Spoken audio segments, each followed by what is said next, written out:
அனைவருக்கும் விஜய் வெங்கட்டின் அன்பான வணக்கங்கள். மரப்பாச்சி சொன்ன ரகசியம் கதையில் இப்போது பாகம் 11.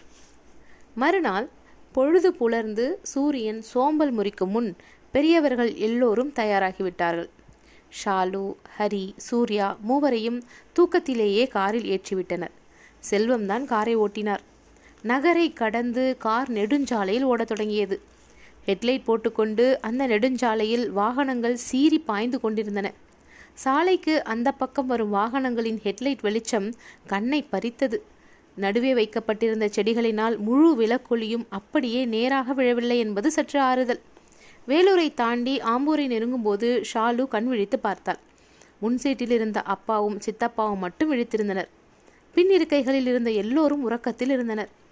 ஏசி இதமாக இருந்தது. வண்டிக்குள் மெல்லியதாக ஏதோ ஒரு திரை இசை பாடல் ஒன்று ஒலித்து கொண்டிருந்தது.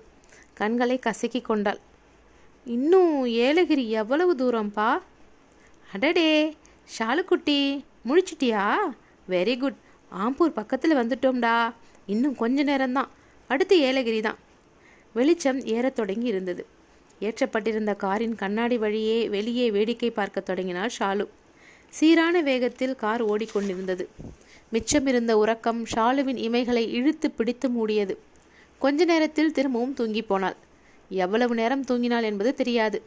கண்விழித்த போது சாலையின் ஒரு ஓரம் இருந்த ஹோட்டலில் வண்டி நின்றிருந்தது. எல்லோரும் இறங்கிக் கொண்டிருந்தனர். ஷாலுவும் வண்டியை விட்டு இறங்கினாள். உடம்பெல்லாம் வலித்தது போல் இருந்தது. கைகளை உயர்த்தி சோம்பல் முறித்தாள். சுற்றிலும் பார்த்தாள். நிறைய கார்கள் நின்று கொண்டிருந்தன. அம்மாவும் சித்தியும் தங்களது உடைகளை சரி செய்து கொண்டிருந்தனர். இவளை பார்த்ததும், ஏய் ஷாலு, வா பாத்ரூம் போயிட்டு வந்துடலாம். அடுத்து மலை ஏற ஆரம்பிச்சா வழியில் எங்கேயும் வண்டி நிறுத்த முடியாது, வா போகலாம் என்று அழைத்தார் அம்மா. இவள் சூர்யாவை தேடினாள். அவன் அப்பா சித்தப்பாவுடன் ஆண்கள் கழிவறை பக்கம் போய் கொண்டிருந்தான். அப்பாவின் தோளில் ஹரி சாய்ந்திருந்தான். இவளும் அம்மா சித்தியுடன் சென்றாள். திரும்பி வந்ததும் செல்வம் மட்டும் ஒரு காப்பி வாங்கி பருகினார். மலை ஏறும்போது வாந்தி வரும் என்பதால் மற்றவர்கள் ஏதும் சாப்பிடவில்லை. ஷாலுவிற்கு எதையாவது சாப்பிடலாம் என்று தோன்றியது. அம்மாவிடம் சொன்னபோது அவர் மறுத்துவிட்டார்.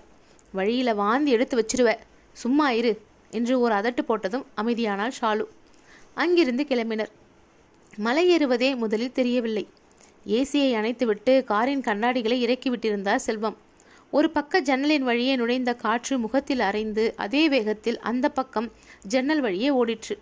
20 நிமிட பயணத்திற்கு பின் தான் மலை ஏறுவதை உணர முடிந்தது. வழக்கத்தை விட வண்டியின் வேகம் குறைந்திருந்தது. வாகனங்கள் போகவும் வரவும் ஒரே சாலைதான். இருபுறமும் ஓர் அடிக்கு நீண்ட சுவர் எழுப்பியிருந்தனர். சாலையின் நடுவில் வெள்ளை பெயிண்டில் நீளமான கோடு போட்டிருந்தார்கள். நீண்டு போகும் சாலை, அப்புறம் ஒரு வளைவு, மீண்டும் நீண்ட சாலை, மறுபடியும் ஒரு வளைவு. இப்படியாக வண்டி மலையின் மேல் நோக்கி ஓடிக்கொண்டிருந்தது. சூர்யாவும் ஷாலுவும் ஆளுக்கு ஒரு பக்கம் பிரிந்து அமர்ந்து கொண்டு வேடிக்கை பார்த்தபடி பயணம் செய்தனர்.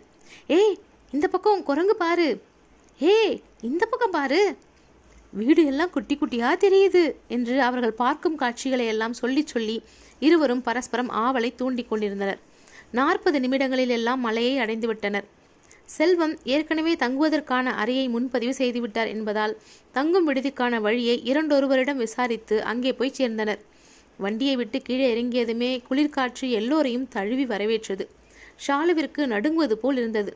மரப்பாச்சியை கையில் இறுக பற்றி கொண்டு பெரியவர்களின் பின்னால் நடந்தாள். ஹோட்டலுக்குள் போய் விவரம் சொன்னதும் 2 அறை சாவியை எடுத்து நீட்டினார்கள். இரு குடும்பத்தினருக்கும் அடுத்தடுத்த அறைகள். குளித்து ஹோட்டலிலேயே கொடுத்த சிற்றுண்டியை சாப்பிட்டு ரெடியாகி ஏலகிரியை சுற்றி வர கிளம்பினர். சிறுவர் பூங்காவிற்கு முதலில் போனார்கள். அங்கே ஊஞ்சல், சறுக்கு விளையாட்டுக்கான வசதிகள் என்று நிறைய இருந்தன. உயரமாக வளர்ந்திருந்த மரங்களின் கிளைகள் கூட்டு சேர்ந்து சூரிய ஒளியை பூமி மீது விழாமல் தடுத்து கொண்டிருந்தன. அப்படியும் காற்றின் உதவியுடன் கிளைகளை அசைத்து பூமியை முத்தமிட்டு சென்றது சூரிய ஒளி. ஏரியில் படகு சவாரி. ஷாலுவுக்கு செம ஜாலியாக இருந்தாலும் உள்ளுக்குள் கொஞ்சம் பயமாக இருந்ததினால் கையில் வைத்திருந்த மரப்பாச்சியை இறுக பற்றி கொண்டிருந்தாள்.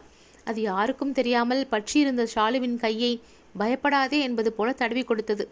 அப்பாவும் சித்தப்பாவும் செல்ஃபி புகைப்படங்கள் எடுக்கும் சமயங்களில் எல்லாம் மரப்பாச்சியும் படத்தில் தெரியும்படி பிடித்து கொண்டாள். 12 மணி வாக்கில் பாராகிளைடிங்கில் பறக்கும் இடத்தை அடைந்தனர். பாராகிளைடிங் பற்றி சின்ன விவரிப்பு. பாராஷூட் அறிந்திருப்பீர்கள் தானே? அதை போன்றே காற்றின் உதவியால் இயங்கக்கூடிய அமைப்பு இதனுடையது. பாராகிளைடிங் என்பது பறக்கும் சாகச விளையாட்டு. இலகுவான காற்றில் கிழியாத துணியானது பலதரப்பட்ட கயிற்றினால் இணைக்கப்பட்டிருக்கும். அதன் நுனியில் உள்ள இருக்கை போன்ற அமைப்பில் அமர்ந்தோ அல்லது படுத்த நிலையிலோ உயரத்திலிருந்து குதித்து பறப்பது சாகச விளையாட்டு என்றாலும் இது ஆபத்தான விளையாட்டும் கூட. ஏனெனில் இது இயந்திரம் கொண்டு இயங்குவதில்லை, காற்றினால் மட்டுமே பறக்கிறது. தகுந்த பாதுகாப்பு முன்னேற்பாடுகளுடன் தான் இவ்வீரர்கள் பறப்பார்கள்.